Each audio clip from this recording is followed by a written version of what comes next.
Bueno, vamos a charlar en nuestro living con Facundo Manes, es neurólogo, es neurocientífico y es un fenómeno realmente porque ha hecho de la ciencia de un fenómeno popular, algo extrañísimo, gran bestseller además. ¿Cómo anda, Facundo? Un placer estar acá. Gracias por la invitación, María. Bueno, su último libro es El cerebro argentino, pero impresionante, otra vez con cómo se logra hacer tan atractivo algo que antes era tan de nicho como la ciencia o la neurociencia.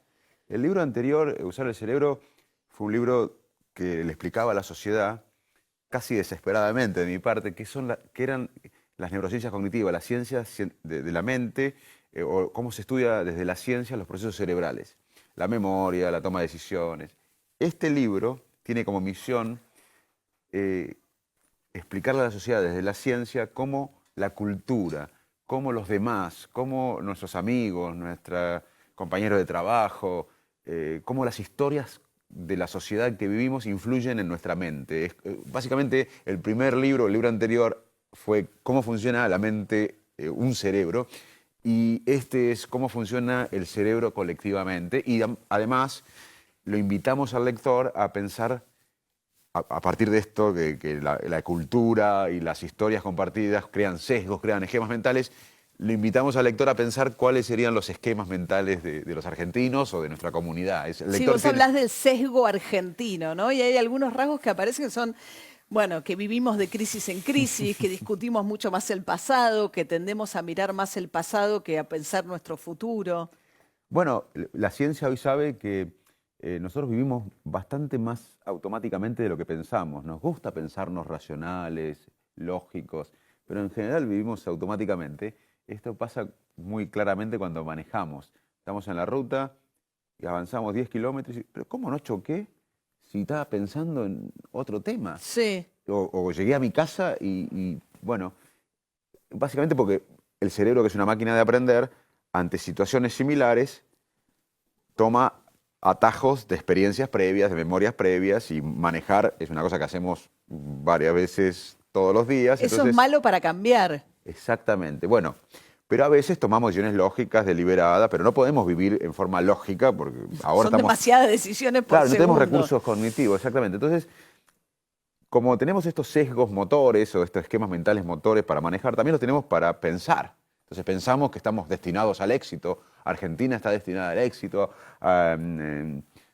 somos tal cosa. Y bueno, así funcionamos los seres humanos. Pensamos que nuestro grupo es mejor, pensamos, por ejemplo, tenemos sesgos de confirmación. Nosotros pensamos, cuando estamos discutiendo con alguien, puede ser de política, por Sí. ejemplo, nosotros, cuando habla el otro, generalmente no escuchamos, estamos buscando información que refuerce lo que pensamos previamente. Bueno, eso es peor ahora con las redes sociales también. Esto está muy estudiado en el mundo de la comunicación. El hecho que uno va recibiendo la información, como te moves en círculos que tienen que ver con tu mundo y te llega la información que te hacen llegar tus amigos, etcétera. En realidad, toda la información que recibís tiende a confirmar tus ideas previas. Bueno, fíjate vos, es un ejemplo es un ejemplo cómo la ciencia puede explicar ciertas Claro, conductas colectivas, pero lo que a mí más me importa es este ejercicio. En el fondo, lo que más me importa a mí es este ejercicio. Imagínate que venga un mago a la Argentina, un sí. mago todopoderoso, y nos ponga la infraestructura de Suecia, los puertos de Suecia, la ruta de Suecia, Sí. que nos baje la inflación, que ponga vivienda digna, que debemos hacerlo para todo el mundo, que sea un país Mucho más igual, sin todo. pobreza.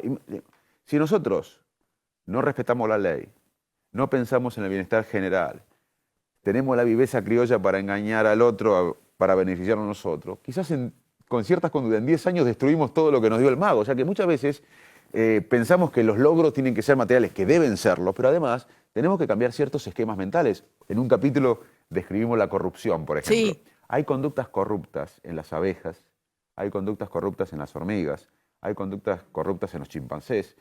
Y obviamente nuestros antepasados en la evolución buscaban alimentos o luchaban con otras tribus para llevar a la familia de uno comida, material y demás. Todos naturalmente tenemos tendencia a llevar agua para nuestro molino. No es que el cerebro de un dinamarqués sea menos corrupto que un cerebro argentino. O sea, ¿por qué en Dinamarca hay menos corrupción que acá? Porque allá hay sanción social, hay ley, hay instituciones fuertes. Y es un ejemplo de cómo el contexto, el ambiente puede modular política de Estado. Pero hay sanción social, decís vos. Acá somos muy por ahí la evasión de impuestos. Ahora que se está discutiendo todo el tema del blanqueo también. No es lo mismo. Acá no hay el grado de sanción social que hay en otros países con la evasión de impuestos, por ejemplo. Por eso, para mí, por eso nos cuesta alcanzar el Pero desde desarrollo. lo chiquito, desde que no me da ticket el kiosco. Totalmente. Porque hay una idea que al kiosco lo tapan de impuestos, que le cuesta llegar a fin de mes y que no me voy a enojar con una evasión, o que no es mi obligación quizás pedirle un ticket. Te cuento que en el libro ponemos otro ejemplo que te va a gustar y viene a cuento de lo que estás diciendo, que se llama el juego del bien común. Hay 10 jugadores, hay un administrador. El administrador le dice a los 10 jugadores, le voy a dar 100 pesos a cada uno. Sí. Y ustedes inviertan en un pozo secreto, que yo voy a saber, pero ustedes no van a saber ninguno, lo que ustedes quieran. Y yo le voy a duplicar lo que ustedes pongan. Entonces la mayoría dice, tengo 100 pesos, y después lo repartimos. Entonces la mayoría dice, tengo 100 pesos, pongo 100 pesos, me lo duplica y después lo repartimos. Pero uno dice, bueno, ¿para qué voy a poner 100 pesos? Si los demás van a poner 100 pesos, le va a duplicar y yo voy a ganar. Yo voy a poner 50. Me quedo con 50, pongo 50, me duplica y les duplica a los demás los 100 que ponen y yo gano de la repartija general y además de los 50 que me quedo. Esa conducta de uno empieza a infectar, egoísta, empieza a infectar Claro. a los demás. Por eso es muy importante el bien común. Acá, en mi opinión, mi humilde opinión, quizás tenemos sesgo de más individualista, o quizás por la dictadura, que bueno, me salvo yo, o no me quiero meter, pero por algo no pensamos tanto colectivamente como los países que han logrado cierto desarrollo. Nosotros tenemos 1/3 de la población pobre, tenemos Claro. 4 millones de chicos hasta los 17 años que tienen una condición de pobreza. La pobreza tiene un impuesto mental negativo. Eso es súper interesante que vos hablas, pues estaba muy estudiado por ahí ya en los estudios de nutrición, ¿no? Como la desnutrición infantil genera ya problemas, ¿no? Desarrollo del cerebro, etcétera. Pero vos desarrollás esa idea un poco más con relación a la educación, ¿no? ¿A qué llamas el impuesto cognitivo, la pobreza? Vivir en un contexto de pobreza. Por ejemplo, yo tenía 13 años, era clase media del interior. Salto, no provincia de faltaba Buenos nada, no Aires. sobraba nada. Pero yo pensé, dije, bueno, quiero ser médico, como mi papá. Entonces terminé la secundaria, la primaria, la secundaria, la universidad. Tenía un largo plazo, porque podía comer, podía tener un ambiente que no sobraba nada, pero tampoco podía imaginar un futuro. Cuando vos vivís en un ambiente de pobreza, en un contexto de pobreza, por más que el Estado, que debemos hacerlo urgente, le dé comida adecuada y que el Estado logre una vivienda digna, que tenemos que hacerlo urgente, si no modificamos el propósito, no lo motivamos, no tenemos esquema, las personas van a seguir inmersas en un contexto de pobreza. O se le requiere un esfuerzo mucho mayor al que podría requerir si no tuviera que ocuparse de cosas más inmediatas. Totalmente. Así que muchas veces en las políticas públicas decimos, bueno, vamos a solucionar la alimentación, que está bárbaro, vamos a solucionar la vivienda, pero eso no es suficiente. Hay que solucionar la alimentación, hay que solucionar la vivienda, pero además hay que motivarlos, y hay que enseñar el valor del trabajo de largo plazo, del bien común. Hoy en la Argentina, por lo menos en Capital y en Conurbano, hay un estudio de una universidad de acá de Buenos Aires que muestra que casi el 30% de los jóvenes en este país piensan que el ascenso social es por la corrupción y el acomodo. Por más que Que puede ser que sea. Está bien, pero por más que bajemos la inflación, arreglemos con los holdouts, que tenemos Sí, que hacerlo, sí. que tengamos todo. Si todos creemos que nosotros en realidad lo que se premia es la vivada. no tenemos futuros. Lo que puso el mago en 10 años lo destruimos. Si pensamos que el ascenso social, si el mago no soluciona todo, quizás si no cambiamos los sesgos mentales nuestros, lo vamos a destruir. Nosotros tenemos que empezar a pensar colectivamente, en el bien común, en el largo plazo. Suena idealista, pero esto es lo que hicieron los países que se desarrollaron, ¿eh? Sí. Los vivos son los suecos o los dinamarqueses, no somos nosotros que tenemos 1/3 de la gente en la pobreza. Tenemos que hacer lo que hicieron los países desarrollados, no tenemos que inventar nada. Y lo más interesante, María, que acá en la Argentina hubo revoluciones como esta. La ley 1420, la educación pública, fue una ley que fue revolucionaria y le permitió a gran parte de la población el ascenso social por la educación. Porque hoy sabemos que el crecimiento económico solo, sin una revolución del conocimiento, que es mucho más que la educación, no reduce la pobreza. Acá en la Argentina, Claro. en 1869 había... Claro, la idea de bueno, que si hay crecimiento en algún momento, la idea de los años 90, ¿no? El crecimiento económico, esto demostrado en todo el mundo, el crecimiento Del económico derrame. solo, sin una revolución del conocimiento, una inversión en Claro. educación, en serio, no disminuye la pobreza. Pero vos mencionás un ejemplo que es increíble, que son cosas sencillas de política pública que no se hacen, ¿no? Los que estudian la universidad estando en las cárceles, que están pobladas además de chicos jóvenes, baja drásticamente los niveles de reincidencia. Totalmente. Solo 2 de cada 10 reinciden cuando estuvieron en las cárceles. Totalmente. Aparte, Y, digo, es una cosa económicamente conveniente, incluso si lo pensás desde... Si no lo querés pensar desde el costado humanista, que debieras pensarlo también, ¿no? Es la mejor inversión que puedes hacer. y fíjate vos que tiene que ver con lo que decís vos, de la violencia, pero también tiene que ver con las instituciones. En Brasil hubo un estudio de la gente, aunque vivía en contexto de pobreza, si tenían cierta educación, no toleraban el roban pero hacen.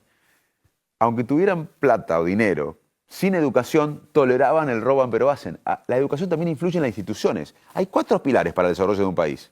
El cerebro saludable Sí. de los ciudadanos para que generen ideas, proyectos, capital mental, la educación de calidad, infraestructura e instituciones fuertes. Todos están bajo el paradigma del conocimiento, que es mucho más que educación. Claro. Nosotros necesitamos ese paradigma desesperadamente porque en la Argentina estamos siempre como ¿viste cuando van a la guardia y te dice, bueno, imagínate esta situación, te dicen, bueno, te voy a amputar la mano? Dice, no, pará, no quiero que me ampute. No, mirá, tenés una infección que va a progresar, te podés Es morir, mejor. no vas a ver a tu hijo, no vas a ver a tu nieto. Entonces vos le decís, bueno, está bien, vos ves el largo plazo, sufrís un poco. Sí. Ahora, si vas a la guardia, te sacan un dedo y no te explican por qué, al otro día vas y te sacan otro dedo, decís, pará, quiero saber por qué estoy sufriendo. Sí. Entonces, nosotros nos falta en la Argentina, con tantas frustraciones, me parece que un proyecto que nos una a todos, como fue la democracia. La democracia nos unió, ese paradigma, Sí, claro. generó expectativa, más allá de y hoy para mí es el conocimiento, y hay que difundirlo. Una cosa de las próximas generaciones que es interesante, que vos hablás mucho, es el fenómeno del el envejecimiento de la población, ¿no? Que es un enorme desafío. Tremendo. Ni hablar para el sistema jubilatorio, para el sistema económico. ¿Cómo vamos a vivir? ¿Qué es la tercera edad? ¿Dónde empieza? ¿Cómo vamos a vivir? Bueno, la adolescencia fue un concepto que, digamos, no siempre existió en la historia de la humanidad. Y ahora viene una nueva adolescencia, que es personas de entre 65 y 100 años, que muchas van a tienen un cerebro totalmente funcional, sin Sí. déficit cognitivo. Y, bueno, esas personas, hoy sabemos de la ciencia, que si uno no tiene un propósito en la vida, que si uno no tiene conexiones sociales, Vida social, si no claro. tiene motivación, se empieza a deprimir y Claro. empieza a tener problemas médicos. Entonces vos fíjate que el Estado tiene un dilema, porque por un lado tiene que pagar una jubilación bien, Sí, claro. pero si no lo estimula a hacer algo, después el Estado, además de la jubilación, le va a pagar el hospital, porque si no hace Claro. nada el jubilado, se va a deprimir y va a tener problemas médicos. O sea, hoy hay una nueva adolescencia. Además, podemos aprovechar la sabiduría, la experiencia de todos los adultos mayores para hacer, por ejemplo, escuelas intergeneracionales. Mucha Claro. gente estaría interesadísima en darle su conocimiento a jóvenes. Y sí. El Estado tiene que articular, va a tener que transformarse el Estado porque en el 2050 va a haber más gente de 60 años o más que chicos de 5 años. Qué bárbaro. Bueno, con ese dato impactante nos vamos a una tanda y enseguida seguimos charlando con Facundo Manes. Le voy a preguntar por política, ¿eh? Cada tanto aparece el nombre de Facundo, que es radical de origen, como un posible candidato a algo. Ya volvemos. Bueno, seguimos charlando con Facundo Manes, neurólogo, neurocientífico, ambas cosas, está bien, ¿no? Pasión de multitudes, además, y esto muchos también se tientan. Dicen, bueno, ¿por qué no lo medimos? Facundo es radical, viene de Salto, provincia de Buenos Aires. En algún momento Ernesto Sanz te mencionó como posible candidato a vice. ¿Te ves en una situación político-electoral, en una candidatura electoral?